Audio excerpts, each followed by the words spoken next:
നിലത്ത് കിടക്കുന്ന പൊങ്ങിയിട്ടുണ്ട്, ഫുൾ ബോഡി, നോട്ട് ഒരു പാർട്ട്, ഫുൾ ബോഡി പൊങ്ങിക്കഴിഞ്ഞാൽ വാട്ട് യു ഫീൽ? ഞാൻ ബോധം കിട്ടു വീഴും.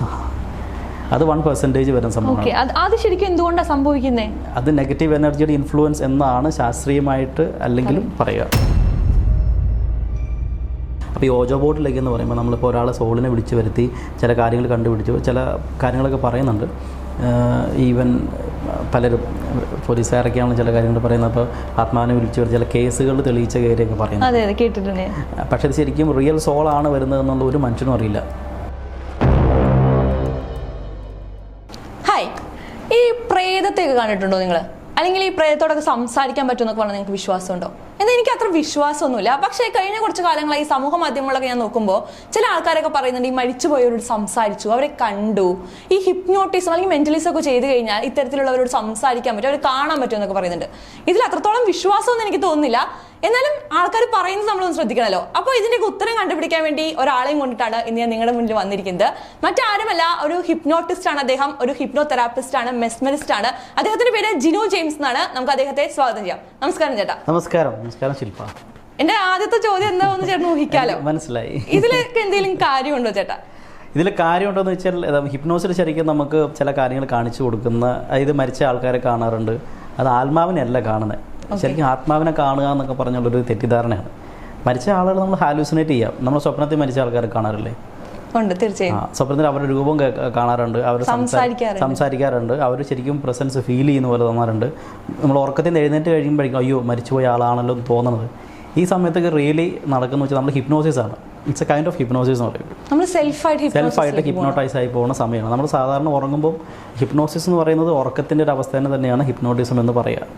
അപ്പോൾ ആ ഒരു അവസ്ഥയിലേക്ക് നമ്മൾ പോകുമ്പോൾ നമ്മൾ ഏറ്റവും കൂടുതൽ ആഗ്രഹിച്ചിരുന്ന ഒരാളെ ആയിരിക്കും ചിലപ്പോൾ കാണുക. അല്ലെങ്കിൽ അന്നത്തെ ദിവസം മുഴുവൻ സംസാരിച്ചുകൊണ്ടിരുന്ന വ്യക്തിയെ പറ്റി ആയിരിക്കും, അല്ലെങ്കിൽ കിടക്കുന്നതിന് മുമ്പ് നമ്മൾ ആ വ്യക്തിയെ പറ്റി ആയിരിക്കും ചിലപ്പോൾ ഓർത്തിട്ട് കിടക്കുക, സംസാരിച്ചിട്ട് കിടക്കുക. ചില മെമ്മറീസോ ഫോട്ടോസൊക്കെ ചിലപ്പോൾ കണ്ടിട്ടായിരിക്കും കിടക്കുന്നത്. സ്വാഭാവികമായിട്ടും കാണും. ഇതേ സെയിം സംഭവം തന്നെയാണ് നമ്മൾ ഹിപ്നോസിസിലും കാണിച്ചു കൊടുക്കുന്നത്.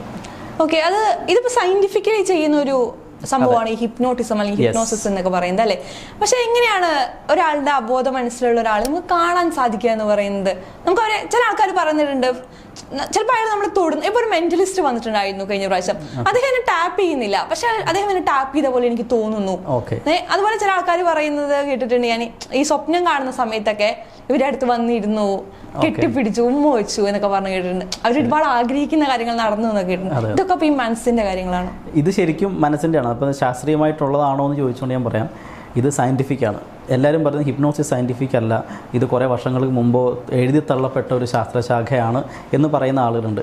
പക്ഷേ ഇത് ശരിക്കും സയൻറ്റിഫിക് ആണ്. അപ്പോൾ സയൻറ്റിഫിക് എന്ന് പറഞ്ഞാൽ അത് എങ്ങനെയാണ് ഒരു ആളുടെ ഹിപ്നോസിസ് വർക്കൗട്ട് ആവുക, അയാളുടെ ലൈഫിൽ എങ്ങനെ ട്രാൻസ്ഫോർമേഷൻ സംഭവിക്കാം, അയാളുടെ അസുഖങ്ങൾ ഹീൽ ചെയ്യുന്നത് എങ്ങനെയാണ്, ഇതെല്ലാം സയൻറ്റിഫിക്കൽ എവിഡൻസസ് ഉണ്ട്. സയൻറ്റിഫിക്കലി ആണ് നടക്കുന്നത് നമുക്ക് പറയാൻ പറ്റും. അതിന് പ്രൂഫ് നമ്മുടെ കയ്യിലുണ്ട്. അപ്പോൾ അത് പഠിക്കുമ്പോൾ പ്രോപ്പറായിട്ട് പഠിച്ച് കഴിഞ്ഞാൽ കൃത്യമായിട്ട് കിട്ടും. പിന്നെ ഈ ചോദിച്ച ചോദ്യത്തിന് ഉത്തരം, അതായത് അപ്പം മരിച്ച ആളിപ്പോൾ ഓർമ്മയിൽ പെട്ടെന്ന് കാണണം എന്ന് ആഗ്രഹിച്ചുകൊണ്ടിരിക്കുന്ന ആളെ കാണുന്നത് ശരിക്കും ഹാലൂസിനേഷൻ എന്ന് പറയുന്ന ഒരു സ്റ്റേറ്റിലാണ്. അപ്പോൾ നമ്മൾ ചിലർ പറയും നമ്മൾ ദൈവത്തിനെ കണ്ടു എന്ന് ചിലർ പറയും. ഞാനതുപോലെ കോൺട്രവേഴ്സിലാണ്. ആൾക്കാർ പലതും പറയുന്ന ആൾക്കാരുണ്ട്. ദൈവത്തെ കണ്ടു, ദൈവത്തിൻ്റെ അടുത്ത് പോയി ഭക്ഷണം കഴിച്ചു എന്നൊക്കെ പറയുന്നവർ. അതെ. അപ്പോൾ നമുക്ക് 3 പേരിരിക്കുമ്പോൾ ദൈവത്തിനെ കാണാൻ പറ്റില്ല. 3 പേർക്ക് 3 ഹാലൂസിനേഷൻ ആയിരിക്കും. 3 പേരുടെ മനസ്സിൽ 3 ഇമേജ് ആയിരിക്കും ദൈവത്തിനുണ്ടാവുക, അല്ലേ? അല്ല 2 പേര് ഒരുപാട് ആൾ ഒന്നിച്ചിരിക്കുമ്പോൾ അങ്ങനെയൊക്കെ കണ്ടു കഴിഞ്ഞാൽ അത് യാഥാർത്ഥ്യമായിട്ട് ഒരേ രൂപം 3-4-5 പേർ ഒന്നിച്ച് കണ്ടെന്ന് പറഞ്ഞാൽ അത് നമുക്ക് വിശ്വസിക്കാൻ പറ്റും. പക്ഷേ എല്ലാവരും ഇൻഡിപെൻഡൻ്റ് ആയിരിക്കും കാണുക. സാധാരണ കാണുന്നത് ഒന്നുകിൽ ഏർലി മോർണിംഗ് ആയിരിക്കും. ഏർലി മോർണിംഗ് എന്ന് പറയുമ്പോൾ നമ്മൾ ഹിപ്നോസിസിൻ്റെ നെക്സ്റ്റ് സ്റ്റേജാണ്. ഉണരാൻ തുടങ്ങുമ്പോൾ നമ്മളെ ഡെൽറ്റ സ്റ്റേജിൽ നിന്നും തീറ്റ സ്റ്റേജിൽ നിന്ന് ആൽഫ സ്റ്റേജിലേക്ക് പതുക്കെ ഉണർന്നു വരുന്ന ഒരവസ്ഥയാണ്. ഇവിടെയാണ് ഹിപ്നോസിസ് നടക്കുക. ഈ സമയത്താണ് നമ്മളിത് കാണുകയും നമ്മൾ ആഗ്രഹിച്ച കാര്യം കേൾക്കുകയും ചെയ്യുക. അതല്ലെങ്കിൽ ആ സമയത്ത് ഒന്നുകിൽ ഇതിനെപ്പറ്റി എന്തെങ്കിലും ആരെങ്കിലും അവിടെ പറയുകയോ ചർച്ച ചെയ്യുകയോ എന്തെങ്കിലും ഒരു മ്യൂസിക് കേൾക്കുകയോ ചെയ്തു കഴിഞ്ഞാൽ സ്വാഭാവികമായിട്ടും നമുക്കത് കാണാൻ പറ്റും. ശരിക്കും ഈ പ്രേതം എനിക്കൊരു നെഗറ്റീവ് എനർജി എന്ന് വിളിക്കാനാണ് ഞാൻ താല്പര്യം. പ്രേതം എന്നുള്ള കോൺസെപ്റ്റിനോട് ഞാൻ വിശ്വസിക്കുന്നില്ല. പക്ഷെ ഒരു നെഗറ്റീവ് എനർജി അത് ചില സ്ഥലങ്ങളിൽ പോകുമ്പോൾ നമുക്ക് എക്സ്പീരിയൻസ് ചെയ്യുന്ന ഒരു സംഭവം എന്ന് വെച്ചാൽ അവിടെ ഒരാൾ ഉണ്ടെന്ന് തോന്നുന്നല്ല, പക്ഷേ മൊത്തത്തിലേ ഇതൊരു ശരിയല്ല, ആകെ ബാഡ് അടിക്കുന്നു എന്ന് തോന്നുന്ന ഒരു മൂഡിലേക്ക് നമ്മൾ പോകാറുണ്ട്. അതെന്താണ് അങ്ങനെ ഒരു ചില സ്ഥലങ്ങൾക്ക് അല്ലെങ്കിൽ ചില ആൾക്കാർക്ക് അങ്ങനെ ഒരു ഫീൽ വരുന്നത് എന്തുകൊണ്ടാണ്? ഇത് ഞാൻ മെസ്മറിസമായിട്ട് കണക്ട് ചെയ്ത് പറയാം. ആദ്യം എനിക്ക് ഈ മെസ്മറിസം എന്താണെന്ന് മെസ്മറിസം ഒരു എനർജി എന്ന് പറയുന്നതിനെ പറ്റി പഠിക്കുന്നതാണ്. കാരണം ഫിസിക്സിലുള്ള സംഭവമാണ് energy cannot be created or neither B destroyed. നശിപ്പിക്കാനും പറ്റില്ല, സൃഷ്ടിക്കാനും പറ്റില്ല. അപ്പോൾ മനുഷ്യനും ഒരു എനർജിയാണ്. അപ്പോൾ നമ്മുടെ ശരീരത്തിലൊക്കെ എനർജി ഉണ്ട്. ഇതിനെയാണ് ഇലക്ട്രോ മാഗ്നറ്റിക് എനർജി എന്ന് പറയുന്നത്. ഈ എനർജി എല്ലാ മനുഷ്യനും ഉണ്ട്. ഇതിനെ ഓൾട്രേഷൻസ് ചെയ്യാം. ഈ ഓൾട്രേഷൻ ചെയ്യുമ്പോൾ നമ്മൾ അസുഖങ്ങൾക്ക് മാറ്റം വരും. ഇതൊക്കെ സയൻറ്റിഫിക്കലി ഉള്ളതാണ്. ഞാൻ വെറുതെ പറഞ്ഞൊന്നുമല്ല, ഇത് സയൻറ്റിഫിക്കലി ഉള്ളതാണ്. കാരണം നമുക്ക് ടോട്ടൽ ബോഡിയിൽ ചേഞ്ചസ് വരാം. കാരണം നമ്മുടെ ശരീരത്തിലുള്ളത് 90% വാട്ടറാണ്. Water content electromagnetic content ഉണ്ട്. അപ്പോൾ നമ്മൾ ഉദാഹരണം നമ്മളൊരു കൈ പതുക്കെ ഇങ്ങനെ പ്രസ് ചെയ്ത് പിടിക്കുകയാണെങ്കിലും ഈ സ്പേസ് എംറ്റി ആണെങ്കിലും പതുക്കെ മൂവ് ചെയ്യുമ്പോൾ നമ്മുടെ ആറ്റംസ് ബോണ്ട് ആവും, പതുക്കെ എനർജി ക്രിയേറ്റ് ചെയ്യപ്പെടും. ഇതേപോലെ നമ്മുടെ ഫിസിക്കൽ ബോഡിയിലും ഇതേ ചേഞ്ചസ് ഉണ്ടാകാം. അപ്പോൾ ഉണ്ടാകുമ്പോൾ അവനുണ്ടാകുന്ന ബാലൻസ്ഡ് അല്ലാത്ത ഭാഗങ്ങൾ മുഴുവനും നമ്മൾ ബാലൻസ്ഡ് ആക്കി ഹീൽ ചെയ്യുന്നതാണ് ഹിപ്നോസിസ്. ഈ പറയുന്ന മെസ്മറിസം എന്ന് പറയുന്നത് മെസ്മർ എന്ന് പറയുന്ന ആൾ രൂപീകരിച്ച ശാഖ ആയതുകൊണ്ട് മെസ്മറിസം എന്ന് പറയുന്നത്. ഇതിനെ ശരിക്കും പറയാം ആനിമൽ മാഗ്നറ്റിസം എന്നാണ്. മനുഷ്യനൊരു മൃഗമായതുകൊണ്ട് അല്ല, ആനിമൽ എന്ന് പറഞ്ഞാൽ സോൾ എന്നാണ്. ഓക്കെ. മാഗ്നറ്റിസം എന്ന് പറഞ്ഞാൽ മാഗ്നറ്റിക് എനർജി. അത് നമുക്ക് എന്തെങ്കിലും ഫിസിക്സ് പഠിക്കാനുള്ള സാധനങ്ങളൊക്കെയാണ്. അപ്പോൾ സോളിലൊരു മാഗ്നറ്റിക് എനർജി, സോൾ എന്ന് പറയുന്നത് നമ്മുടെ ഫിസിക്കൽ ബോഡിയുള്ള എനർജീനെയാണ് പറയുന്നത് കേട്ടോ. അപ്പോൾ ഈ എനർജിയുടെ പ്രസൻസ് നമുക്ക് ശരിക്കും ഫീൽ ചെയ്യാം. ചിലർക്ക് കൂട്ടാം, ചിലർക്ക് നെഗറ്റീവായിട്ട് ഫീൽ ചെയ്യാം. അപ്പോൾ ഞാൻ പറയുകയാണ്, ഇപ്പോൾ ശില്പയ്ക്ക് കുറച്ച് നെഗറ്റീവ് എനർജി ഫീൽ ചെയ്യുക എന്ന് പറഞ്ഞിട്ട് ചിലപ്പോൾ എൻ്റെ നെഗറ്റീവ് ഫീലിങ്സ് മുഴുവനും പമ്പ് ചെയ്ത് കഴിഞ്ഞാൽ ശില്പ നെഗറ്റീവ് ആവും. എക്സാമ്പിൾ, ശില്പ ഒരു കമ്പനിയിൽ ജോലി ചെയ്യുന്ന ഒരാളാണെന്ന് വിചാരിക്കുക. ഓക്കെ. അപ്പോൾ ശില്പയുടെ സീനിയറായിട്ട് മാനേജറുണ്ട്. അപ്പോൾ ശില്പയ്ക്ക് ഒരു പ്രശ്നം പറ്റി. ഒരു ഫയൽ സബ്മിറ്റ് ചെയ്യുന്നതിൽ ഭയങ്കര പ്രശ്നം. അതൊരു ഇൻ്റർനാഷണൽ ഒരു പ്രൊജക്റ്റായിരുന്നു. അപ്പോൾ ആ സബ്ജക്റ്റ് ഈ പറയുന്ന സാധനം സബ്മിറ്റ് ചെയ്ത് ശരിയായില്ല, പ്രശ്നമായി. വലിയ ബഡ്ജറ്റിൻ്റെ സംഭവം. മാനേജറിനെ പേടിയായിരിക്കും, അല്ലെങ്കിൽ MD-നെ പേടിയായിരിക്കും. MD-യുടെ ക്യാബിനിലേക്ക് പോകാമെന്ന് വിചാരിച്ചു. പതുക്കെ MD-യുടെ ക്യാബിനിലേക്ക് അവിടെ ചെന്നു. ആ റൂമിൽ കയറുന്നതിന് മുമ്പേ ശില്പയുടെ എനർജി അല്ലെങ്കിൽ ആ പറയുന്ന മാനേജറിൻ്റെ എനർജി ശില്പയ്ക്ക് ഫീൽ ചെയ്യും. ഇല്ലേ? ആ എനർജി അവിടെ ക്രിയേറ്റ് ചെയ്തോ. This is what happens. ഇതാണ് ഇതിൻ്റെ ശാസ്ത്രം എന്ന് പറയുന്നത്. നമ്മൾ തിങ്കിങ്, ചിന്തയിലൂടെ വിടുന്ന എനർജിയെ സ്വാഭാവികമായിട്ടും ആ എൻവയോൺമെൻറ്റ് വെച്ച് നമുക്ക് ക്രിയേറ്റ് ചെയ്യാൻ പറ്റും. ഇതേപോലെയാണ് മരിച്ചുപോയ ഒരാളുടെ നെഗറ്റീവ് എനർജി ഉണ്ട് എന്ന് ഒരാളല്ല, 3 ആളല്ല, 4-5 പേര് പറഞ്ഞു കഴിയുമ്പോൾ ഇവർ വിടുന്ന ഒരു ഫോഴ്സ്ഫുൾ എനർജി. അപ്പോൾ നമുക്ക് സ്വാഭാവികമായിട്ടും അത് ഓൾട്ടറേഷൻസ് നമ്മളെ മനസ്സിൽ വരാം, നമ്മുടെ ശരീരത്തിൽ ഫീൽ ചെയ്യാം. ചില കാര്യങ്ങൾ നമ്മൾ കാണാത്ത കാര്യങ്ങൾ കണ്ടെന്ന് വരാം, ഹാലൂസിനേറ്റഡ് ആയി പോകാം. അങ്ങനെ അതൊക്കെ നമ്മുടെ മനസ്സിൻ്റെ തോന്നലാണെന്ന്. യെസ്. ഇതിൽ 1% മാത്രമേ ഞാൻ ഇതിനകത്ത് നെഗ്ലക്റ്റ് ചെയ്ത് പറയത്തുള്ളൂ. അത് ശരിക്കും സയൻറ്റിഫിക്കലി പറയാൻ പറ്റാത്ത കാര്യമാണ്. എനർജി ഉണ്ടോ? ഐ മീൻ ഇപ്പോൾ ഈ മൈൻഡിൻ്റെ തോന്നലല്ലാതെ മാറ്റിവെക്കാം. ഉണ്ട്. നമുക്ക് എല്ലാവർക്കും എനർജി ഉണ്ടല്ലോ. നമ്മുടെ എനർജി നമ്മുടെ ശരീരത്തിൽ നിന്ന് മാറിക്കഴിയുമ്പോൾ നമ്മൾ ഡെഡാണ്. ആ energy cannot be destroyed or neither be stored. നമ്മുടെ മരണശേഷവും ആ എനർജീനെ ഡിസ്ട്രോയ് ചെയ്യാൻ പറ്റത്തില്ല. ആ എനർജി ഉണ്ടല്ലോ. അപ്പോൾ ആ എനർജി എങ്ങനെയാണ് പിന്നെ എക്സിസ്റ്റ് ചെയ്യുന്നത്? ആ എക്സിസ്റ്റ് ചെയ്യുന്ന എനർജി എവിടെ പോയി എന്നുള്ളത് ഒരു ലോകത്തിലും ഇതുവരെയും മനുഷ്യന് പഠിക്കാൻ പറ്റാത്തൊരു സംഭവമാണ്. അത് ആർക്കും പറഞ്ഞു തരാനും പറ്റത്തില്ല. പക്ഷെ മരണശേഷം ആ എനർജിക്ക് എന്ത് പറ്റി എന്നുള്ളത് ഒരു ശാസ്ത്രശാഖയും ലിറ്ററലി പറയിച്ചിട്ടില്ലാത്തതുകൊണ്ടാണ് പലരും ഇതിനെപ്പറ്റി തെറ്റിദ്ധാരണകൾ പറഞ്ഞു വരുത്തുകയും ഓരോരുത്തർക്ക് തോന്നുന്ന രീതിയിൽ അത് പറഞ്ഞു വരുത്തുകയും ചെയ്യാം. ശരിയല്ലേ? അപ്പോൾ അത് ചിലർ പ്രേതമായിട്ട് കണ്ടു. പണ്ടൊക്കെ കേരളത്തിലുള്ള പ്രേതം സാരി കൊടുത്തായിരുന്നു. മാറ്റം വന്നു, വെള്ള സാരി മാറ്റം വന്നു. ഇത് പല രാജ്യങ്ങളിലും പല രീതിയിലുള്ള പ്രേതങ്ങൾ അറിയും. എല്ലാ മനുഷ്യനും അങ്ങനെയുണ്ട്. പക്ഷേ ഒരു 1% എനർജിയിൽ നമുക്ക് പറയാൻ പറ്റുന്ന കാര്യങ്ങളുണ്ട്. അത് നമ്മുടെ എക്സ്ട്രാ ടെറഷ്യൽ അല്ലെങ്കിൽ എക്സ്ട്രാ നമ്മുടെ ചിന്തകൾക്ക് അതീതമായ കാര്യങ്ങൾ സംഭവിക്കുന്നതും കാണുന്നതൊക്കെ നമുക്ക് എക്സ്പീരിയൻസ് വരാറുണ്ട്. അതിന് എന്തെങ്കിലും എക്സാമ്പിൾസ് ഉണ്ടോ? അങ്ങനെ ഈ 1% ആയിട്ടുള്ള ആരെങ്കിലും ഡീൽ ചെയ്തിട്ടുണ്ടോ? അത് ഡീൽ ചെയ്തിട്ട് നമുക്ക് ഹിപ്നോസിസ് ലെവിറ്റേഷൻ എന്നൊക്കെ പറയുന്ന സംഭവങ്ങൾ സംഭവിക്കാറുണ്ട്. അത് നമ്മൾ ഡീപ്പ് ഹിപ്നോട്ടിക് സ്റ്റേറ്റിലൊക്കെ ചിലർ പോകുമ്പോൾ നമുക്ക് എല്ലാവർക്കും ഇല്ലെന്ന് ഞാൻ പറയും, വളരെ ലൈറ്റായിട്ടുള്ള പെർസെൻറ്റേജിൽ അത് കാണാൻ പറ്റും. എല്ലാവർക്കും കിട്ടത്തില്ല. എല്ലാ മനുഷ്യരും അങ്ങനെ ഉണ്ടെന്നല്ല ഞാൻ പറയുന്നത്. അപ്പോൾ എല്ലാവർക്കും സംശയമുണ്ട്, എനിക്കുണ്ടോ എന്നൊരു ചിന്തയുണ്ട് ആളുകളുണ്ടാകും. അത് ഭയം കൊണ്ടാണ്, വേറൊരാൾ പറയുന്ന സജഷൻ കൊണ്ടാണ്. അപ്പോൾ വളരെ ലൈറ്റായിട്ട് ഇപ്പോൾ 1% എന്ന് പറയുന്നത് നമുക്ക് ലെവിറ്റേഷൻ തൊട്ട് മൂവ് ചെയ്യുന്ന സാധനങ്ങൾ കാണാൻ പറ്റും. ഇപ്പോൾ നിലത്ത് കിടക്കുന്ന ആൾ തന്നെ പൊങ്ങാം. ഓക്കെ. അത് നമ്മുടെ മനുഷ്യൻ്റെ ചിന്തകൾക്ക് അതീതമായ സംഭവം. കാരണം ഗ്രാവിറ്റേഷൻ ഫോഴ്സിനെ ബ്രേക്ക് ചെയ്തുകൊണ്ടുണ്ട് നിലത്ത് കിടക്കുന്ന ഒരാൾ പൊങ്ങിയിട്ടുണ്ട്. ഫുൾ ബോഡി നോട്ട് ഒരു പാർട്ടല്ല, ഫുൾ ബോഡി പൊങ്ങിക്കഴിഞ്ഞാൽ വാട്ട് യു ഫീൽ? അത് 1% വരുന്ന സംഭവമാണ്. അത് ശരിക്കും എന്തുകൊണ്ടാണ് സംഭവിക്കുന്നത്? അത് നെഗറ്റീവ് എനർജിയുടെ ഇൻഫ്ലുവൻസ് എന്നാണ് ശാസ്ത്രീയമായിട്ട് അല്ലെങ്കിലും പറയുക. ഓക്കെ. ആ ഇൻഫ്ലുവൻസ് ഉള്ളതുകൊണ്ട് അത് പറയുമ്പോൾ കുറച്ച് റിലീജിയസ് ബേസിലേക്ക് പോകേണ്ടി വരും. അത് പിന്നെ വേറെ രീതിയിലേക്ക് ചർച്ചകൾ മാറിപ്പോവും. അത് ഞാൻ അതിനകത്ത് അത് ഇതുപോലെ പലപ്പോഴും ഞാനത് പറയാത്തതാണ്. ചേട്ടൻ പറഞ്ഞു 1% ആൾക്കാണ് ആ സംഭവം ഫീൽ ചെയ്യാൻ പറ്റുന്നത് അല്ലെങ്കിൽ അത് അനുഭവപ്പെടുന്നത്. 1% ആളുകൾക്കല്ല, 1% ഉള്ളൂ. ഓക്കെ, 1%. ഓക്കെ, ഈ ഇപ്പൊ എനിക്കത് അനുഭവപ്പെടുന്നു എന്നുള്ളതിന് എനിക്ക് എന്ത് ക്വാളിറ്റി ഉണ്ടെങ്കിലാണ് എനിക്കത് അനുഭവപ്പെടാൻ പറ്റുന്നത്? ക്വാളിറ്റിയുടെ അല്ല. ഓക്കെ, ക്വാളിറ്റി അതിന് ഓരോ സ്റ്റേജുകളുണ്ട്. നമുക്കിപ്പോൾ ഒരു ഡെമോണിക് പൊസഷൻ എന്നൊക്കെ പറയുന്ന ഒരു സ്റ്റേജിൽ അതിന് ഓരോ സ്റ്റേജുകളുണ്ട്. വെക്സേഷൻ അങ്ങനെ പോലെ കുറേ സ്റ്റേജുകളുണ്ട്. ഓക്കെ. അപ്പോൾ ആ സ്റ്റേജിൽ ഫസ്റ്റ് ഒബ്സഷനാണ്, വെക്സേഷനാണ്, അതിനുശേഷം പൊസഷൻ, അങ്ങനെ ഓരോരോ സ്റ്റേജുകൾ കഴിഞ്ഞ് വരുമ്പോഴാണ് നമുക്കിത് ഫീൽ ചെയ്യുക. അത് കുറേ കാലങ്ങൾക്ക് ശേഷം വന്ന് നടക്കുന്ന സംഭവമാണ്. അത് പെട്ടെന്നൊരു ദിവസം അവൻ പ്രയത്നം കണ്ട് പേടിച്ചു, അവൻ്റെ മേത്ത് ആത്മാവ് കയറി എന്നൊക്കെ പറയണത് ശുദ്ധ മണ്ടത്തരം. അത് ഡെഫിനറ്റ്ലി ഹാലൂസിനേഷൻ. ഇപ്പോൾ ഈ ഇനി പൊന്തുന്നതിനെ കുറിച്ചുള്ള ഈ സ്ലീപ്പ് പാരാലിസിസ് എന്ന് പറഞ്ഞിട്ടൊരു സംഭവം ഉണ്ടല്ലോ. അപ്പോൾ എൻ്റെ ഒരു ചേച്ചി എന്നോട് പറഞ്ഞ കഥയാണ്. പുള്ളിക്കാരത്തി ഒരു പ്രാവശ്യം കിടന്ന് ഉറങ്ങുമ്പോൾ പെട്ടെന്ന് എണീച്ചു, പക്ഷേ തിരിഞ്ഞു നോക്കുമ്പോൾ സ്വന്തം ബോഡി അവിടെ കിടക്കുന്നുണ്ട്, എന്നുവെച്ചാൽ എണീച്ചിട്ടില്ല. പക്ഷെ മൂവ് ചെയ്യാനൊന്നും പറ്റുന്നില്ല. പക്ഷെ ചേച്ചിയുടെ മനസ്സിൽ ചേച്ചി എണീച്ചിരിക്കുവാണ്, പക്ഷെ ചേച്ചി കിടക്കുവാണെന്ന് ചേച്ചിക്ക് കാണാനും സാധിക്കുന്നുണ്ട്. അതെന്താണ് അങ്ങനെ ഒരു സ്റ്റേറ്റിലേക്ക് ഒരാൾ പോകുന്നത്? അത് നമ്മൾ ശരിക്കും ഉറക്കം ശരിയല്ലാത്ത ആളുകൾക്ക് അങ്ങനെ ഉണ്ടാകാം. പിന്നെ ശരിക്കും നമ്മുടെ ബോഡിയിലേക്ക് നമുക്ക് സഫീഷ്യൻ്റ് ആയിട്ട് ഓക്സിജൻ്റെ ലെവൽ വരാതിരിക്കുമ്പോൾ ബ്രെയിൻ ഹാലൂസിനേറ്റ് ചെയ്യപ്പെടും. ഒന്നിൽ നമുക്ക് ശ്വാസം മുട്ടലുള്ള ദിവസങ്ങളാകാം, മൂക്കടപ്പുള്ള ദിവസമായിരിക്കും, കിടപ്പ് ശരിയായിരിക്കത്തില്ല. അങ്ങനെയുള്ള സമയത്ത് തൊണ്ടയിൽ കുത്തിപ്പിടിക്കുന്ന പോലെ തോന്നാം, നെഞ്ചത്ത് കയറിയിരിക്കുന്ന. ഈ സ്ലീപ്പ് പാരാലിസിസ് പറയുന്ന എല്ലാവരും പറയുന്ന ഒരു പോയിന്റ് ആണ്, ഒരാൾ മേത്ത് കയറി വന്നിരുന്നു എന്ന് പറഞ്ഞാൽ ഒരുപാട് പേര് പറഞ്ഞു കേട്ടിട്ടുള്ള ഒരു പോയിന്റ്. അത് സഫോക്കേഷൻ ഫീൽ ചെയ്യുന്ന, അതാണ് ഇതിൻ്റെ ശാസ്ത്രീയ. ബ്രീത്ത് കിട്ടാത്തത് കൊണ്ട്, ബ്രീത്ത് കിട്ടാതെ വരുമ്പോൾ നമുക്ക് കഫക്കെട്ടുള്ള ദിവസമായിരിക്കും മിക്കവാറും സ്ലീപ്പ് പാരലൈസിസ് ഉള്ള ആളുകൾക്ക് ഫീൽ ചെയ്യുക. ശരിക്കും അവർക്ക് ബ്രീത്ത് കിട്ടത്തില്ല, ശ്വാസം വിടാൻ പറ്റത്തില്ല. മൂക്കടപ്പുണ്ടാകുന്ന സമയത്ത് ബ്രീത്ത് കിട്ടാൻ ഓക്സിജനിലേക്ക് ബ്രെയിനിലേക്ക് ഓക്സിജൻ സപ്ലൈ വേണ്ടേ, എങ്കിൽ ക്ലിയർ ആയിട്ട് വർക്കൗട്ട് അല്ല. ആ ഓക്സിജൻ സപ്ലൈ കുറഞ്ഞ് കഴിയുമ്പോൾ അതൊക്കെ ന്യൂറോൺസ് ക്രേവിങ് തുടങ്ങും. നമ്മുടെ ശരീരത്തിൽ ഏറ്റവും കൂടുതൽ ക്രേവിങ് ആയിട്ടുള്ള ഒരു ഓർഗൺ എന്ന് പറയുന്നത് നമ്മുടെ ബ്രെയിനാണ്. ശരീരത്തിലെ ഭൂരിഭാഗവും എനർജി വലിച്ചുകൊണ്ട് പോകുന്നതാണ്. അപ്പോൾ അതിന് അത്രത്തോളം സഫീഷ്യൻ്റ് ആയിട്ട് ഓക്സിജൻ സപ്ലൈ കിട്ടിയില്ലെങ്കിൽ സ്വാഭാവികമായിട്ട് അത് തിരിച്ചു പിടിക്കും.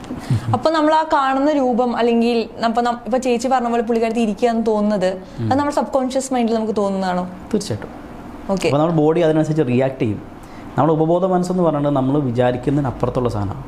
അത് നമ്മുടെ ചെറുപ്പം മുതലുള്ള കാര്യങ്ങൾ, ഇപ്പോൾ അമ്മയുടെ ഉദരത്തിലുള്ള കാര്യങ്ങൾ മുഴുവനും നമ്മുടെ സബ് കോൺഷ്യസ് മൈൻഡിൽ സേവ് ചെയ്തിട്ടുണ്ടെങ്കിൽ അതിൻ്റെ കപ്പാസിറ്റി എത്രയാണെന്ന് നമുക്കറിയാം. നമ്മൾ ഹിപ്നോസിസ് ഒക്കെ ചെയ്യുമ്പോൾ നമുക്ക് അന്ന് മുതലുള്ള കാര്യങ്ങൾ നമുക്ക് പറയാൻ സാധിക്കും. അത് ഞാൻ പറയാം, ഏജ് റിഗ്രഷൻ എന്ന് പറയുന്നത് നമ്മൾ തെറാപ്യൂട്ടിക്കലി യൂസ് ചെയ്യുന്നതാണ്.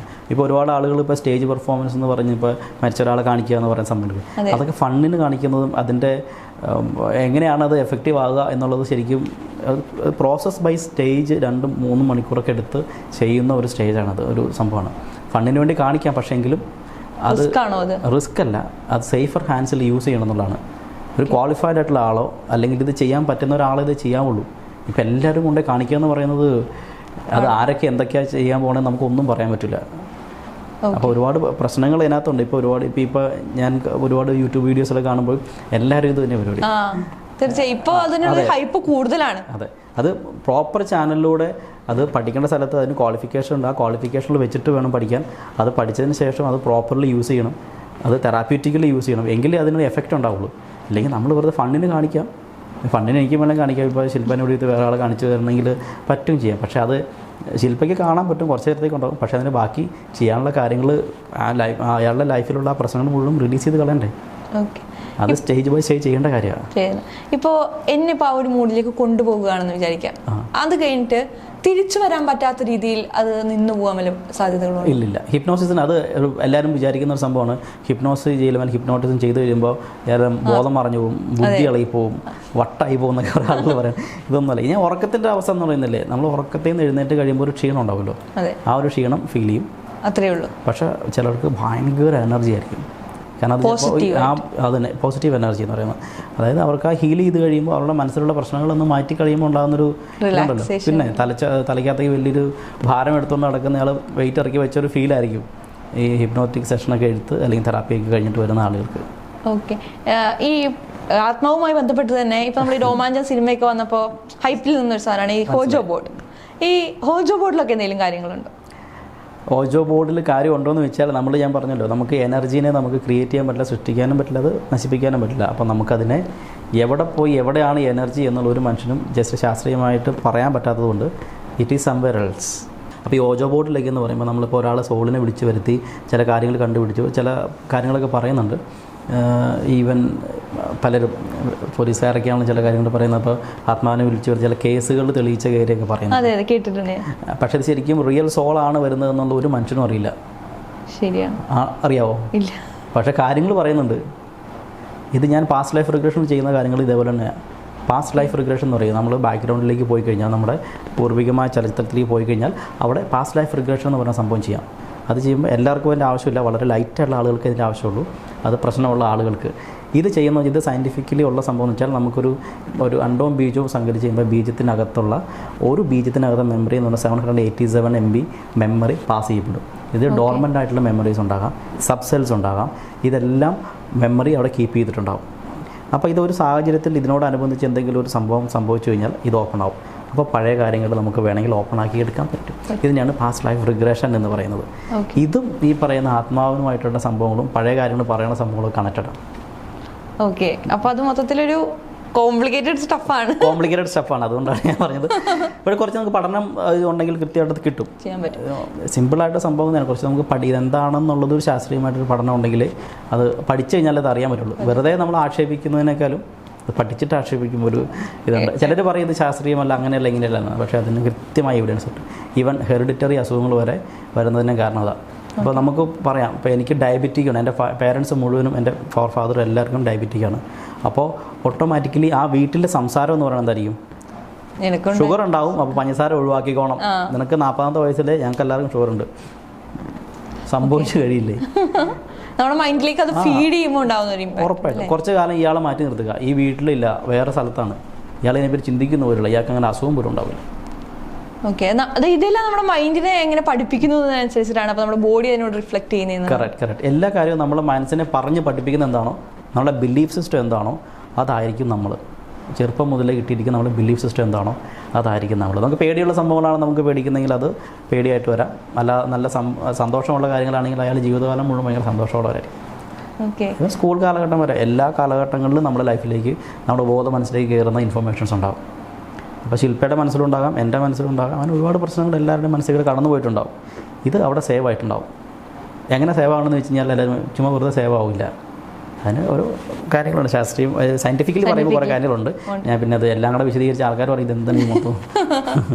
ഓക്കെ, ഈ ഇപ്പോൾ ചില ആൾക്കാരുണ്ടല്ലോ, നമുക്കറിയാം ഭയങ്കര ധൈര്യമായിരിക്കും, ഇതിലൊന്നും വിശ്വാസം, ഇതൊന്നും കാര്യമില്ല, ആ ഒരു മൂഡിൽ കാണുന്നവരായിരിക്കും.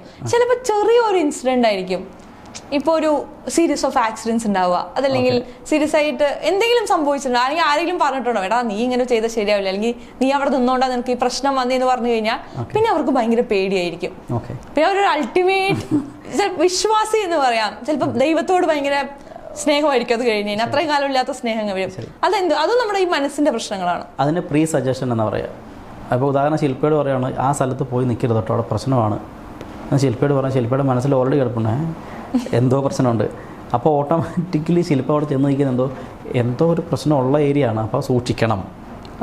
ബ്രെയിനിന് കൊടുക്കണം ഫസ്റ്റ് കമാൻഡ് സൂക്ഷിക്കണം. Fight, flight, freeze. 3 കാര്യങ്ങളെ ബ്രെയിൻ എടുക്കുള്ളൂ. ഒരു സംഭവം വന്നു കഴിഞ്ഞാൽ നമ്മുടെ ന്യൂറോൺ സിസ്റ്റം നമ്മൾ എടുക്കുന്ന ഒരു തോട്ടം എന്ന് പറയുന്നത് ഫൈറ്റ്, ഫ്ലൈറ്റ്, ഫ്രീസ് 3 കാര്യങ്ങളാണ്. ഈ 3 റിയാക്ട് ചെയ്യാൻ തുടങ്ങും.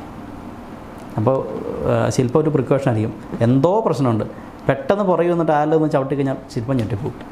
ശരിയാണ്. അപ്പോൾ ശ്രദ്ധ മുഴുവൻ അങ്ങോട്ട് പോകാൻ അത് പ്രീ സജഷനാണ്. ഏത് കാര്യങ്ങളാണെങ്കിലും പ്രീ സജഷൻ. പ്രീ സജഷൻ എന്ന് വെച്ചാൽ നമുക്ക് ഒരാളോട് പറഞ്ഞ് അവനെ മയക്കി അവനെ വേറെ രീതിയിലേക്ക് കൊണ്ടുവരാമെന്ന് പറയത്തില്ലേ. പ്രീ സജഷൻ എന്ന് വെച്ചാൽ അവരോട് നേരത്തെ പറയുകയാണ് നീ അവിടെ ചെന്ന് കഴിഞ്ഞാൽ ഇങ്ങനെ പ്രശ്നം ഉണ്ടോ എന്ന് പറഞ്ഞു വിടുവാണ്. ഇപ്പൊ ചേട്ടനോട് ഞാൻ ഇങ്ങനെ പറഞ്ഞ് പേടിപ്പിച്ച് വിട്ടു കഴിഞ്ഞാൽ ചേട്ടൻ അതിനൊരു എഫക്റ്റ് കിട്ടും? ഇതിനെ കുറിച്ച് അറിയില്ല, അതാണ് എനിക്ക് ചോദ്യം. എനിക്കറിയാൻ സംഭവം നിങ്ങൾ പറഞ്ഞു വിടുന്നതാണ്. പക്ഷേ ചിലർ പറയുന്നത് നമ്മൾ ഇവർ പ്രീ സജഷൻ തരുകയാണെന്ന് പോലും അറിയാത്ത രീതിയിൽ പറയുന്ന ആൾക്കാരുണ്ട്. മനസ്സിലായോ? പക്ഷേ ഇവർക്കും അറിയില്ല ഇവർ പ്രീ സജഷനാണ് കൊടുക്കണമെന്ന്. പക്ഷേ ഈ പോകുന്ന ആളും ചിലപ്പോൾ ഈ ഒരു പ്രതീക്ഷയിലായിരിക്കത്തില്ല ചില. പക്ഷേ എന്ന് കഴിയുമ്പോൾ എക്സ്പീരിയൻസ് കിട്ടും. ലവ് അഫെയറിലൊക്കെ പെട്ടു പോകുന്ന ആളുകളുടെ പ്രശ്നം അതാണ്.